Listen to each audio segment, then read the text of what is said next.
Okay.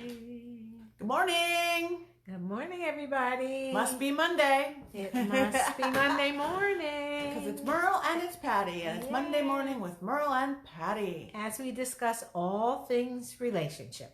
What are we going to talk about today, Merle? We're going to talk about not going to bed angry. That's a good one. Yes. Actually, that's when I was first becoming an adult many, many decades ago. That's like the first thing I think I was ever told or I learned. Oh, really? Yeah. And you want to know something? Yeah. It's not easy. No, it is hard sometimes because that's when some of the fights or the disagreements happen. And it's like you just want to just march off. Right, right. But or you get into bed and you're just stiff and you turn the other way and you're like on the edge of the bed. Yes, it's very understandable to get angry. It's very understandable. Hi, Elise. Hi, Helena. Hi, girls. It's very easy to get to be angry at somebody else, and frankly, we are all imperfect. So those other people, your partner, very well may have made a mistake, may have been unkind, may have been thoughtless, may have just had a goofy other idea different from how you feel about things. And it can be, sometimes it's just irritating, you wave it off and you say, okay, honey, and you get back. But sometimes you're just really angry. And I think it's important to be able to understand the anger, feel the anger, think it's legitimate anger. And yet, I don't know if you forgive that person. I don't know if you say, look, I'm imperfect, you're imperfect. Look, I'm still mad at you, but I love you. And let's hug and Yes. we'll make up tomorrow. Yes. It's something to bring it back together. I think it's important, because if you can't do that with the person you love so much that you want to live with that person, then how are you going to do it with your next door neighbor?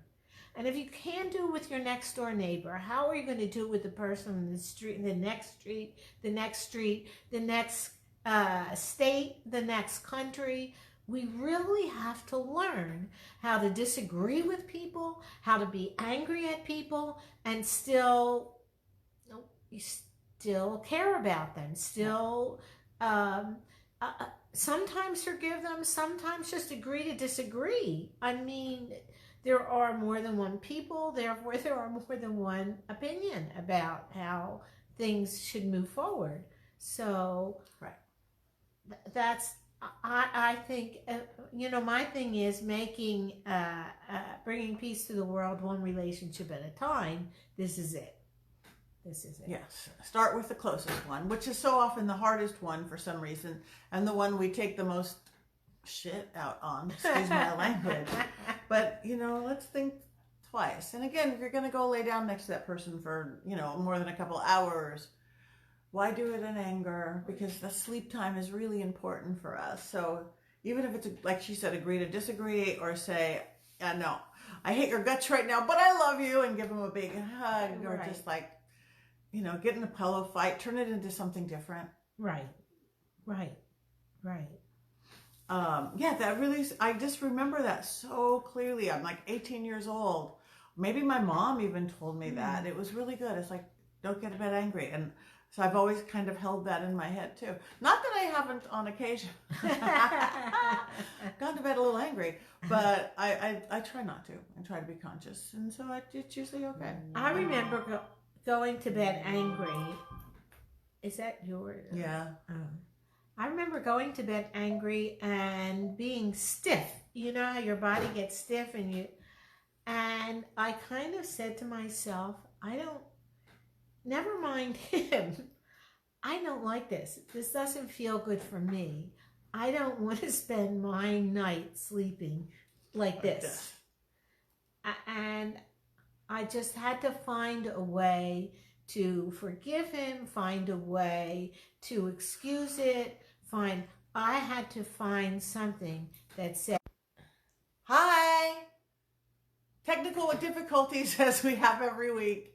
Oh yeah, tag me. yes.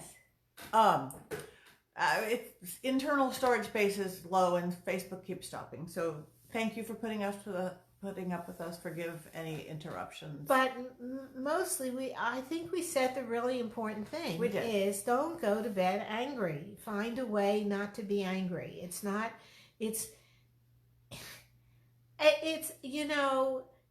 what is the thing? Do you want to be right or do you want to be happy? That's a good one. That's what it. How you feel about whatever. It's your lesson. The lesson you learn in this moment of anger is that your lesson is to learn some way to not go to bed angry. That's good. And release doesn't always mean, if you're not ready to forgive or you're not ready to forget, you can release the energy. You can release the anger. There's a million ways to do that. Hug a tree, meditate, do some breathing. That's stuff I talk about in my book even. For your sake is what she said, for as much as your partner's sake. Absolutely. Release it. Absolutely. So, and speaking of books, we each have one. Aha! Mine is Old World Magic for the Modern World. You can get it on Amazon. You can download it immediately, or you can get a hard copy in just a couple days. Yes. Cracking the Relationship Code, same thing. Yes. So buy our books, follow us, like us, Facebook, Instagram, Twitter, YouTube, and Merle, don't you have a special going on? I do. I have a coaching special for, Find a Love, Fix a Love. I have an introductory offer now. It's only for new clients. But for the summer, half price, one session, 1.5 hour session, half price, $75. And if you want to reach me at Merle M. Singer. You can probably see it on my website, Merle M. Singer, MERLE-M, Singer, SINGER, @gmail.com. That's it. That's it. Don't go to bed angry. Don't go to bed angry. Have a beautiful day and a beautiful week. And if you need help with that, give me That's the deal of the century. She's an amazing coach, a love coach, an intuitive love coach. Find a love, fix a love. And her specialty is if you are in a relationship, it's not going well, you don't need to bring your partner in. She could work with just you. That's where she sounds so different than most anybody else who works like this. I love her. I love you. Ow!